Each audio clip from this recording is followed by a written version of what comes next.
मैं अपनी पूरी जिंदगी एक ही गांव में रहा हूं।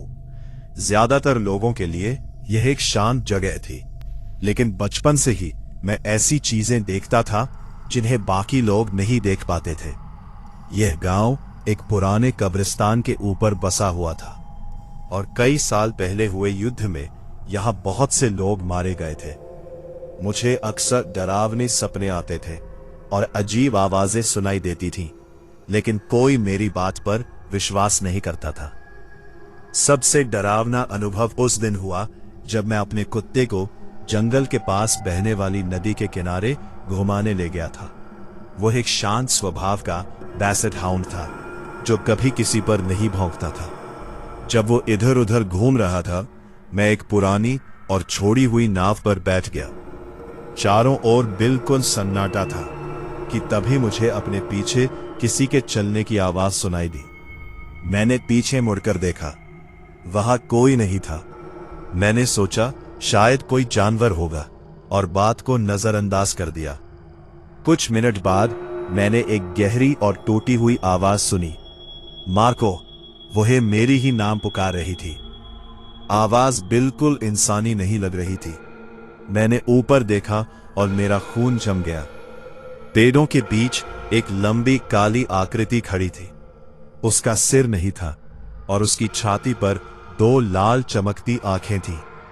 मुझे पता था कि मैं वहम नहीं कर रहा था, क्योंकि मेरा कुत्ता भी उसी दिशा में देखकर लगातार भौंक रहा था। मैंने डर छिपाने की कोशिश की और ऐसे दिखाया जैसे मैंने कुछ देखा ही नहीं। फिर मैं धीरे धीरे घर की ओर चलने लगा, लेकिन हर कुछ सेकंड बाद वही आवाज फिर सुनाई देती, मार्को, मार्को। जब भी मैं पीछे देखता, वह आकृति पेड़ों के पीछे छिपती हुई मेरा पीछा करती दिखाई देती। फिर अचानक हवा में सड़े हुए अंडों और गंदगी जैसी भयानक बदबू फैल गई और तभी वह आकृति जोर से चिल्लाई, मार्को। मैं और मेरा कुत्ता पूरी ताकत से घर की ओर भागे। घर पहुंचकर मैंने दरवाजा बंद किया और खिड़की से बाहर झांका। वह आकृति मेरे पड़ोसी के घर के सामने एक पेड़ के पीछे खड़ी थी, फिर एक पल में गायब हो गई। अगले दिन मैंने उसी घर के बाहर पुलिस की गाड़ियां देखी। बाद में पता चला कि मेरे पड़ोसी ने अपनी पत्नी की हत्या कर दी थी और फिर नदी में गिरकर खुद भी डूब गया था। उसकी मौत ठीक उसी समय हुई थी जब मैंने उस रहस्यमयी आकृति को देखा था। आज तक मुझे नहीं पता कि वह क्या थी। क्या वह मुझे नुकसान पहुंचाना चाहती थी या फिर मुझे ये बताने आई थी कि वह क्या हुआ था? इस सवाल का जवाब मुझे आज भी नहीं मिला।